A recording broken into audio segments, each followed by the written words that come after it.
Nobody can stop this flow. Hallelujah. Hallelujah. Hallelujah. ప్రతి ద్వారమునకు ద్వారబంధం, ప్రతి ద్వారబంధంనకు ఒక తలుపు, ఆ తలుపుకు తాళములు ఉంటాయి. ఈ ద్వారబంధం దగ్గరికి వచ్చి తలుపు తీయమని తడుతున్నప్పుడు ఆ తలుపు తీయబడుతుంది. దాని తాళం ఎవరి దగ్గర ఉందో వారు ఆ తాళం తీయాలి, ఆ తలుపు తీయాలి. ఇరుకు ద్వారం దగ్గరికి వచ్చి కనుగొని నిలబడి ఉన్నావా? అయితే ఆ తలుపు తీయమని తట్టినప్పుడు తట్టిన వానికి తీయబడును. పలుకుదామా మాట? తట్టిన వానికి తీయబడును. హల్లెలూయా. తట్టిన వానికి తీయబడును. అలా తీయబడుతున్న ఒక తలుపు నీ ఎదుట ఓపెన్ అయితే అది ఇంకెవరు వేయలేరు. హల్లెలూయా. చదువుదాం రండి. ప్రకటన గ్రంథం 3వ అధ్యాయం 8వ వచనం. ప్రకటన గ్రంథం 3వ అధ్యాయం 8వ వచనం. నీ క్రియలను నేను ఎరుగుదును, నీకున్న శక్తి కొంచెమై ఉండినను నీవు నా వాక్యమును గైకొని నా నామము ఎరుగనలేదు. ఇదిగో తలుపు నీ ఎదుట తీసియించి ఉన్నాను, దానిని ఎవడునూ వేయనేరడు. హల్లెలూయా. ఇది ఎంత శ్రేష్టమైన వాగ్దానమో తెలుసా?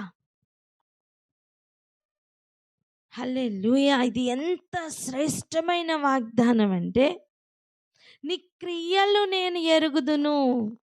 నువ్వు ద్వారబంధం దగ్గరికి వచ్చేటప్పటికంతా నీ క్రియలు నాకు తెలుసు. నువ్వు ఆ ద్వారం దగ్గరికి వచ్చేసరికి నీ క్రియలు నాకు తెలుసు.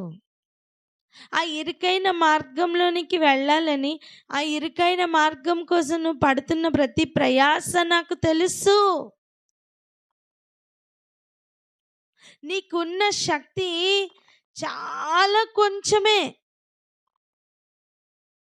చూడండి, ఏనుగు బలమైనదా, తేనెటీగ బలమైనదా? ఏనుగే బలమైనది. కానీ దాని తొండం పువ్వు లోపల ఉన్న తేనెని జుర్రుకోగలదా? లేదు. ఆ తేనె కావాలి అంటే ఎంత బలము కలిగినా సరే ఏనుగు ఆ లోపలికి వెళ్ళి ఆ తేనెని జుర్రుకోవడం సాధ్యం కాదు. అల్పజీవి అయినా తేనెటీగకు అది సాధ్యమవుతుంది. అల్పజీవి అయినా, ఒకప్పుడు గొంగళి పురుగైనా సరే సీతాకోక చిలుకకు కూడా అది సాధ్యమవుతుంది. లోపలికి వెళ్ళి ఇరుకైన మార్గం, ఆ జుంటి తేనె దారల్లాగా ఆ తేనెను తీసుకొని అలా ముళ్ళును గుచ్చి జుర్రుకోవడం సాధ్యమవుతుంది. ఈరోజు అటువంటి అనుభవం కావాలి. ఆకార పుష్టి సరిపోతుందా? ఆకార పుష్టి సరిపోతుందా? సరిపోదు. ఏనుకేముంది? ఆహార పుష్టి ఉంది. కానీ తేనెని జుర్రుకునే అంత అనుభవం కానీ అవకాశం కానీ దానికి లేదండి. ఈరోజు ప్రభు చెప్తున్న మాట చూడండి, నీకున్న శక్తి కొంచెమే అయినను నువ్వేం చేస్తున్నావు? నీవు నా వాక్యమును గైకొంటున్నావు. హల్లెలూయా. వాక్యమును గైకొంటున్న వారిని దేవుడు చూస్తున్న లెవెలే వేరు. ఒక మాట చెప్పనా? ఒక పెద్ద కలెక్టర్ ఆఫీస్ ఉందనుకోండి. ఆ పెద్ద కలెక్టర్లో పెద్ద ఎవరు? కలెక్టరే కదా. కలెక్టర్ ఆఫీస్లో పెద్ద ఎవరండి? కలెక్టర్ కాకపోతే కలెక్టరే కదా. చిన్నవాడు ఎవరు? ఏ ప్యూనో అయి ఉంటాడు. చిన్నవాడు ఎవరు? ఏ ప్యూనో వాచ్మెనో అయి ఉంటాడు. అంతే కదా. అది గ్రూప్ ఏ పోస్ట్, ఇదేమో గ్రూప్ డి పోస్ట్. అంతే కదా. ఇప్పుడు చూడండి, ఆ పెద్దవాడు, ఆ కలెక్టర్ అయిన వాడు అంత అవినీతి పరుడు అనుకోండి. కానీ ఈ ద్వారం దగ్గర నిలబడిన వాచ్మెనో, లేదా ఇతని దగ్గర నిలబడిన వాచ్మెనో అంటే ప్యూనో అనుకోండి, నమ్మకస్తుడు అనుకోండి, దేవుడు ఎవరిని ఘనపరుస్తారు? అంటే ఎంత పొందుకున్నా సరే నమ్మకంగా లేనివాడు, నమ్మకస్తుడు కానివాడు దేవునికి ఇష్టడు కాడు. చిన్న పనే, ద్వారం దగ్గర నించోడమే చిన్న పనే. ఎవరిని అనుమతించాలో ఎవరిని అనుమతించకూడదో నమ్మకంగా పని చేయడమే వాచ్మెన్ డ్యూటీ కదా. అటువంటి చిన్న ఉద్యోగస్తుడైనా సరే నమ్మకస్తుడు గనక అయితే వాడు ఘనపరచబడతాడు. అదే రీతిగా నువ్వు నేర్చుకున్న వాక్యం గైకొంటున్నావు, నీకున్న శక్తి చాలా కొంచెం అయినను వాక్యమును గైకొనడానికి నువ్వు చూపించిన శ్రద్ధ ఉంది చూడు, దానిని గమనిస్తున్న దేవుడు. ఈరోజు ఎంత వాక్యం తెలుసు అనేది మ్యాటర్ కాదు, ఎంత వాక్యం పాటిస్తున్నామనేది మ్యాటర్. ఎందుకంటే నువ్వు వాక్యం పాటించినప్పుడు ఆయన తల్లి సహోదరుల జాబితాలోకి వస్తావు. వాక్యం విని దానిని వర్తిస్తున్నప్పుడు కదా నా తల్లి నా సహోదరులు అంటున్నారు యేసయ్య. ఏ సందర్భం? ఇదిగో నీ తల్లి నీ సహోదరులు వచ్చారు అని చెప్పిన సమయం యేసు ప్రభు ఏమన్నారు? ఎవరు నా తల్లి, ఎవరు నా సహోదరులు మీరు తెలుసుకోండి అని. ఎవరు ఈ వాక్యం విని దాన్ని గైకొంటారో వాళ్ళే నా తల్లి నా సహోదరి అని చెప్పారు. అమ్మా, నీకిచ్చిన దాన్ని జాగ్రత్తగా గైకొంటే దేవుడు దానిని చూస్తున్నారు. మనం చాలాసార్లు అనుకుంటాం, నేను ఎంత కష్టపడుతున్నానో ఎవరికీ తెలియదండి, నేను ఎంత బాధపడుతున్నానో ఎవరికీ తెలియదండి. అవును, ఎవ్వరికీ తెలీదు, ఆయనకి మాత్రం తెలుసు. నేను ఎంత అసలు కష్టపడి ఇక్కడికి వచ్చానో తెలుసా అంటే, అవును, నీ క్రియలు ఎవరికి తెలుసు? ఆయనకి తెలుసు. మనుషులకి తెలియాల్సిన అవసరం లేదు. 2వ వచనం చూడండి, 2వ అధ్యాయం 2వ వచనం స్టార్టింగ్లో కూడా, నీ క్రియలను నీ కష్టమును నీ సహనమును నేనెరుగుదును. గడిచిన కాలం గురించి బాధపడకు, నీ క్రియలు ఏంటో నాకు తెలుసు, నువ్వెంత కష్టపడ్డావో నాకు తెలుసు, నువ్వెంత సహించావో నాకు తెలుసు. మనుషుల్ని ఆశ్రయించి అలసిపోకు. మనుషులకి ఎవరికో నీ కష్టం చెప్పుకొని ఇంత కష్టపడుతున్నావు అయ్యో పాపం అంటారు, ఎదురుగుండా వెనకకు వెళ్ళి సంతోషిస్తారు, అమ్మయ్య అనుకుంటారు. ప్రతి మనిషి తంత్రగొట్టి కదా. ఎందుకు మనుషుల ప్రేమ గురించి అనవసరంగా ఆశపడతావు? దేవుడు నీకు చెప్పింది ఏంటి? నువ్వు దేవుణ్ణి ప్రేమించమని చెప్పారు. మనం ఏం చేస్తున్నాం? మనిషిని కూడా ప్రేమించాలి, నీ సహోదరుని కూడా ప్రేమించాలి, నీ పొరుగువాడిని కూడా ప్రేమించాలి. కానీ ఎప్పుడు? మొదట నీ దేవుణ్ణి ప్రేమించు. ఆయన యొద్ద నుండి పొందుకుంటున్న ప్రేమ నువ్వు పంచగలుగుతావు. మొదట నీ కప్పు నింపుకో. అడుక్కోవడం బాగుంటుందా, ఇవ్వడం బాగుంటుందా చెప్పండి? బొచ్చు పట్టుకొని అడుక్కోవడం బాగుంటుందా, అదే బొచ్చు పట్టుకొని ఇవ్వడం బాగుంటుందా? ఇవ్వడం బాగుంటుంది. అమ్మా, నన్ను ప్రేమించట్లేదు ఎవరు అని చెప్పి ఎవరి ప్రేమ కోసమో అడుక్కున్న కాలం ఇక చాలు. ఈ పాత్రని ప్రేమతో నింపుకొని, ఎవరి దగ్గర నుంచి వస్తున్న ప్రేమ? దేవుని యొద్ద నుండి వస్తున్న ప్రేమను నీ పాత్రలో పూర్తిగా నింపుకో. ఇంకప్పుడు ఇస్తావు. హల్లెలూయా. ఎవరి దగ్గర ఇంకా అడుక్కునే అవసరం లేదు. ఎవరి ప్రేమ గురించి కూడా ఎదురు చూసే అవసరం లేదు. అసలు వాళ్ళతో సంబంధమే లేదు. వాళ్ళు ప్రేమించారా, ప్రేమించలేదా, వాళ్ళు నిన్నేమన్నా ఇష్టపడుతున్నారా, ఇష్టలేదు, నీకు మ్యాటరే కాదు. నీ దగ్గర ఉంది, నువ్వు ఇస్తావు అంతే. ఆశపడని, కొలత లేని ప్రేమను నువ్వు పంచగలుగుతావు. వాక్యమును పంచగలుగుతావు. వాక్యం లోపల ఉన్నది ఏంటండి? ప్రేమే కదా.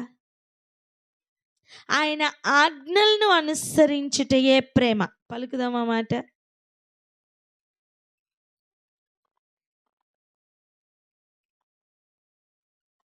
ఆయన ఆజ్ఞను అనుసరించడమేనండి ప్రేమ. ఆయన ఆజ్ఞల్ని హృదయం నిండా నింపుకొని వాటిని గైకొనడమేనండి ప్రేమించడం. ఆయన ఆజ్ఞను బట్టి నువ్వు ప్రేమిస్తూ కదులుతావు. నీకు శక్తి కొంచెమే, కానీ నువ్వు ఇస్తావు, నువ్వు ప్రేమిస్తావు. అలా అన్ని విషయాల్లో కూడా నీకున్న శక్తి కొంచెమే కావచ్చు, కానీ నువ్వు వాక్యమును పాటించుటలో ఎలా ఉన్నావని ఆ స్టాండర్డ్ని దేవుడు పరీక్షిస్తున్నారు.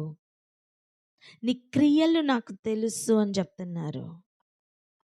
నువ్వు ఎలా చేస్తున్నావు, నువ్వేం చేస్తున్నావు అన్నీ నాకు తెలుసు. ఈ సమయం మనుషులకు వివరించి, మనుషులకు మనం ఏం చేస్తున్నామో చెప్పుకొని వ్యర్థమైపోయిన సమయమును బట్టి బాధపడదాం. దేవుడు గనక ఈ మాట సూటిగా మనతో చెప్తుంటే ఇంకా ఆలోచించకు. నిన్ను చూస్తున్నవాడు ప్రభు, నీ గురించి ఆలోచిస్తున్నవాడు ప్రభు, నీకు ఇలా చెయ్యమని చెప్పింది ప్రభు, లెక్క అడుగుతున్నవాడు కూడా ప్రభు. క్వశ్చన్ పేపర్ ఎవరు ఇచ్చారో వాళ్ళే కదా కరెక్షన్ చేస్తారు. అదేవిధంగా పలానా చెయ్యి, పలానా చెయ్యొద్దు, పలానా లాగా ఉండు, ఇలా ఉండకు, ఇలా మాట్లాడు, ఇలా మాట్లాడొద్దని చెప్పిన వాడే అలాగే ఉన్నామా లేదా అని పరీక్షిస్తారు. అప్పుడు ప్రభు నిమిత్తం సమస్తం చేద్దాం, వాక్యం నిమిత్తం సమస్తం చేద్దాం.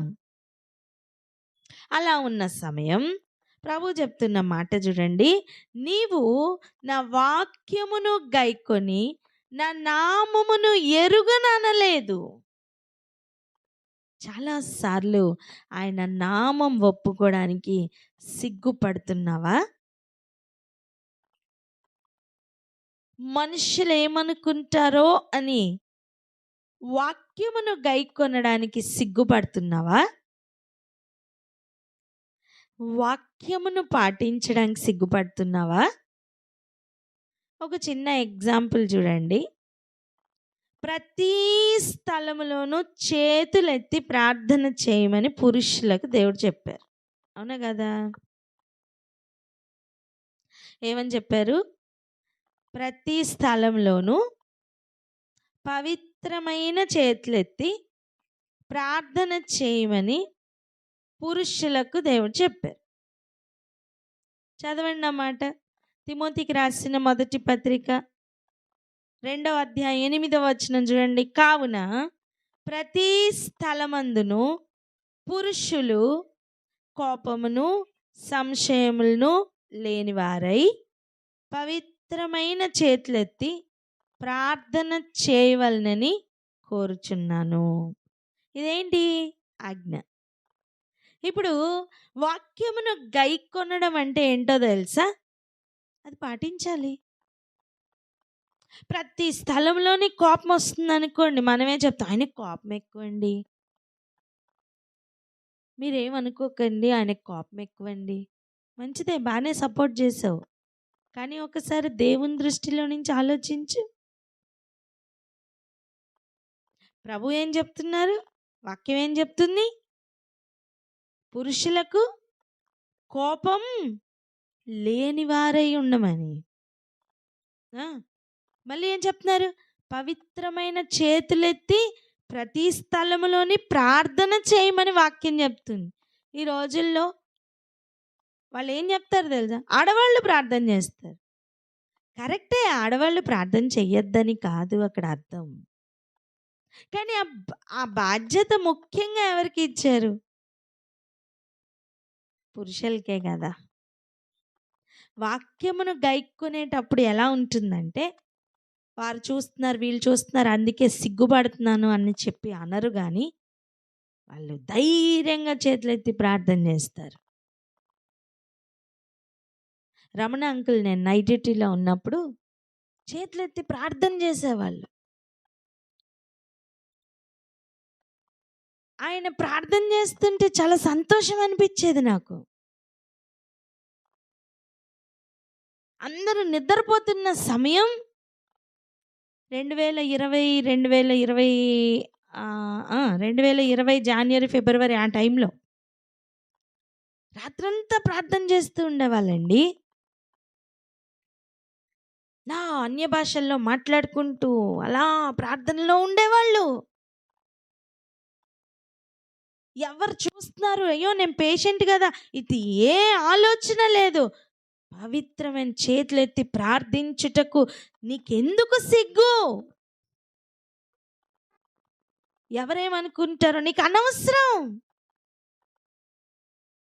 ప్రతి స్థలములని ప్రార్థన చేయడానికి సిగ్గుపడద్దు. అలా ప్రతి వాక్యమును గైకొనడం గురించి ప్రభు ప్రస్తావిస్తున్నారు. నీకున్న శక్తి కొంచెమే కావచ్చు, కానీ నీకున్న ఆ కొంచెం శక్తితో వాక్యమును గైకొంటున్నావు చూడు, దాన్ని దేవుడు ఘనపరుస్తారు. హల్లెలూయా. నీ దేవుడైన యెహోవాకు తప్ప ఇంకా దేనికి మ్రొక్కద్దు, ఇంకా దేనికి నమస్కారం చేయొద్దు అన్నది వాక్యం. దానిని గైకొంటున్న షద్రక్ మేషక్ అబేద్నెగోలను ఒకసారి చూడండి. ఈ అజర్యా మిషాయేల్ వాళ్ళు ఏం చేశారు? ప్రజలందరి ఎదుట ఈ అగ్నిగుండం ఎదురుగుండా పెట్టి ఈ ప్రతిమకు మొక్కండి అంటే వాళ్ళు ఏమన్నారు?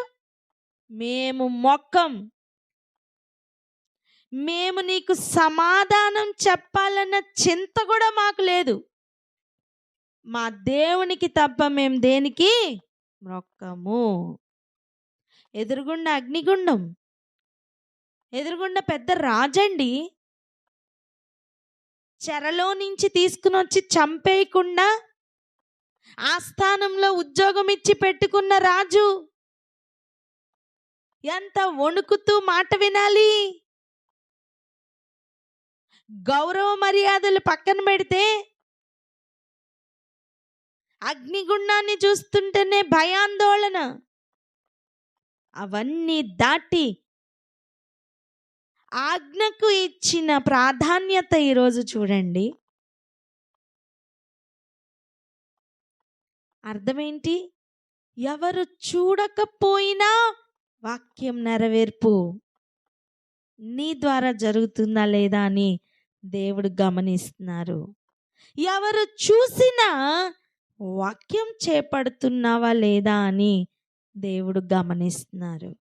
ఇవన్నీ క్వాలిటీస్ చూసి ప్రభు చెప్తున్న మాట, నీ క్రియలు నాకు తెలుసు, నువ్వేం చేస్తున్నావో నాకు తెలుసు, నువ్వు ఏ ఇంటెన్షన్తో లోపల నుంచి చేస్తున్నావో నాకు తెలుసు. ఇప్పుడు ఎవరో చూడాలని ప్రార్థన చేసామనుకోండి, అప్పుడు దేవుడు దాన్ని ఘనపరుస్తారా? ఆ, అది దేంట్లోకి వస్తుంది? వేషధారితనంలోకి వస్తుంది. వాళ్ళు అలా చెయ్యట్లేదు. ఒక ప్రార్థన గురించేనా కాదు, ప్రవర్తన గురించి మాట్లాడుతుంది. క్రియ అంటే ఏంటి? క్రియ అంటే ఏంటి? ప్రవర్తన, క్రియలు, ప్రవర్తనలు, ప్రవర్తించడం, క్రియారూపకంలో చెయ్యడం. ప్రభు ఏం చెప్తున్నా, నీవు ఏం చేస్తున్నావు నాకు తెలుసు. మన నీతిని నిరూపించుకోవడానికి ప్రయత్నం చేయాల్సిన అవసరమే లేదు. ఎందుకంటే మన ఊహలు, తలంపులు కూడా ఆయనకి తెలుసు. ఏ ఉద్దేశంతో నువ్వు వాక్యం గైకుంటున్నావు ఆయనకు తెలుసు.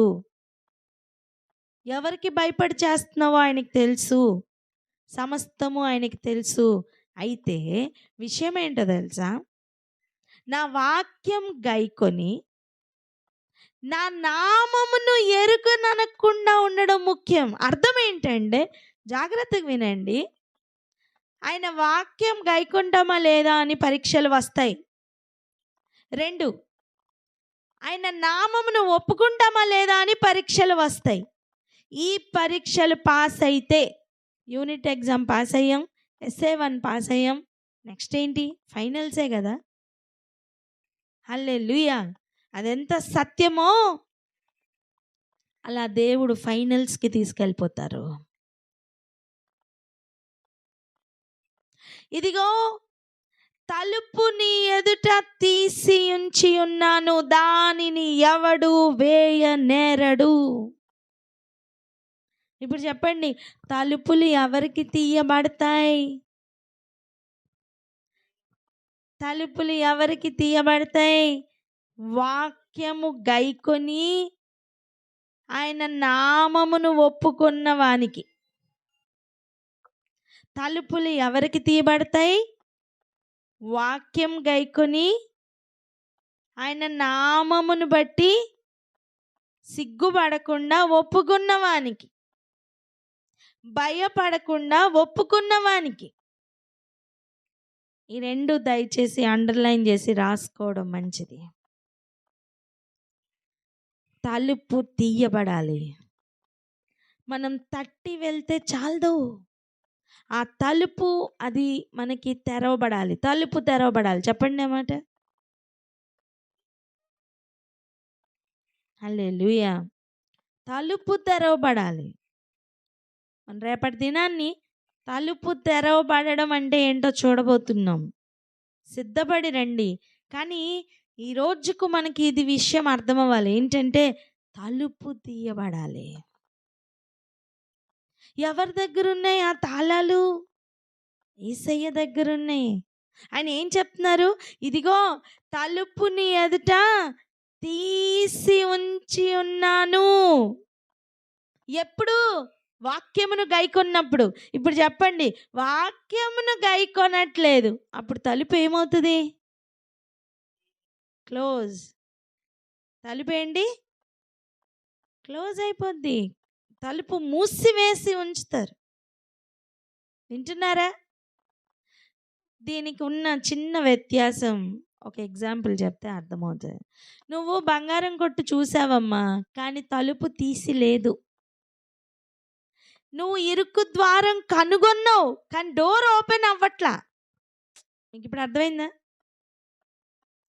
బంగారం కొట్టు నువ్వు చూసావు, కనుగొన్నావు, కానీ తలుపు తీయాలి కదా.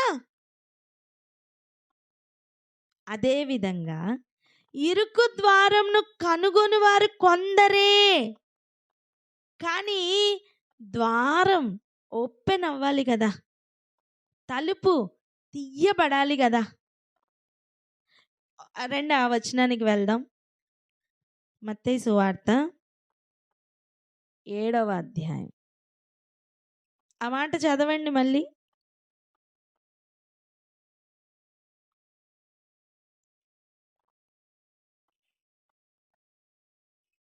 చదవండి. 13, 14 కదా, చదవండి.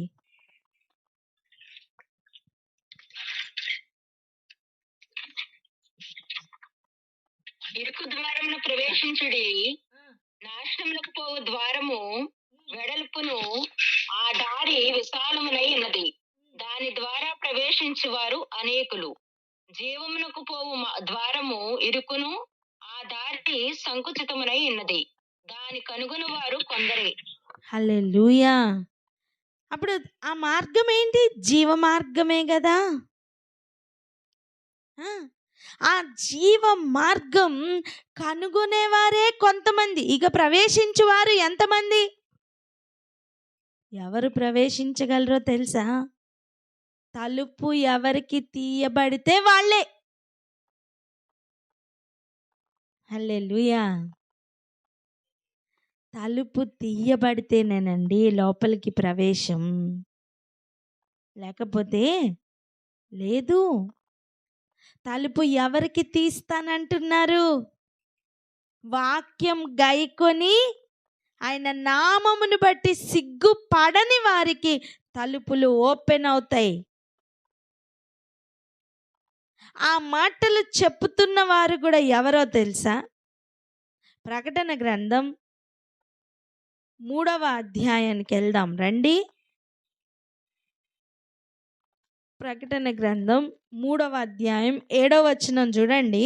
దావీదు తాళపు చెవి కలిగి ఎవడును వేయలేకుండా తీయువాడును, ఎవడును తీయలేకుండా వేయువాడునైనా సత్యస్వరూపియగు పరిశుద్ధుడు చెప్పు సంగతులట.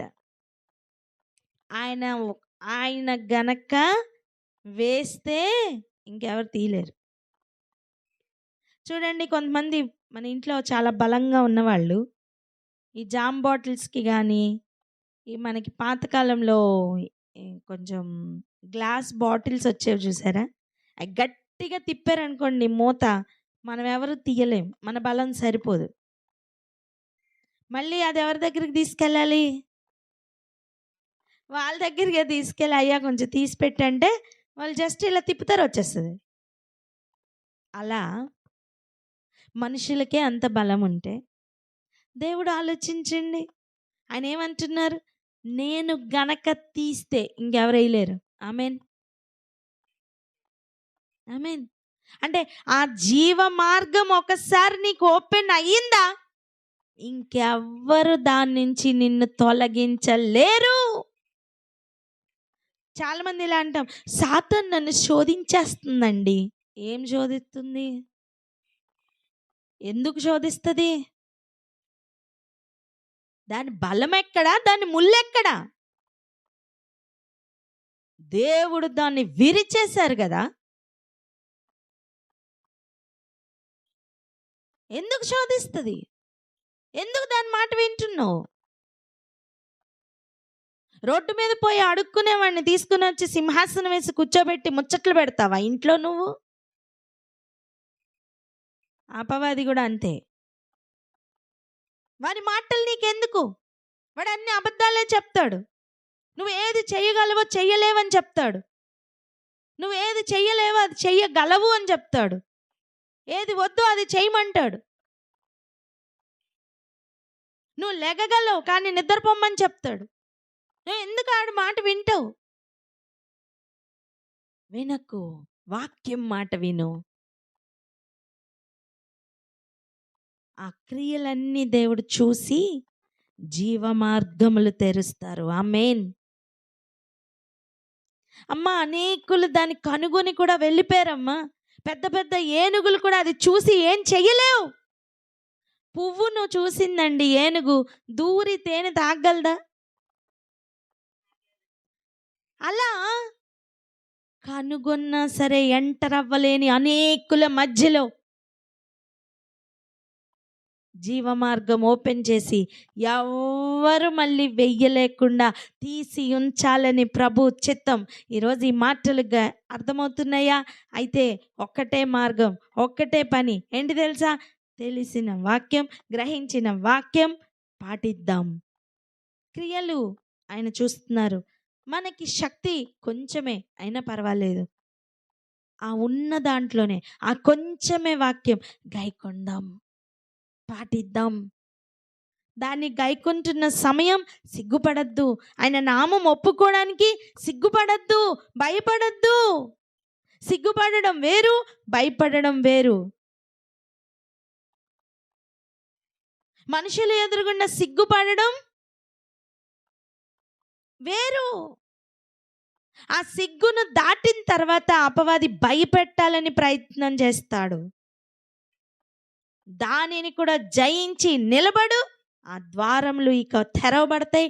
ఎవరు ఇంకా ముయ్యలేని విధంగా ఇక ప్రయాణం స్టార్ట్ అవుతుంది. అది ఎలా ఉంటుందో రేపటి దినాన్ని చూద్దాం. ఈరోజు ఇక్కడ ఆగి ప్రార్థన చేసుకుందాం. అంకుల్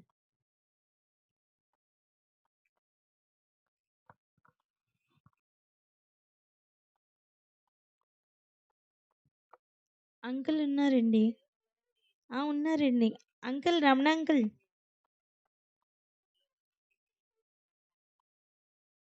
ఒక్క నిమిషం.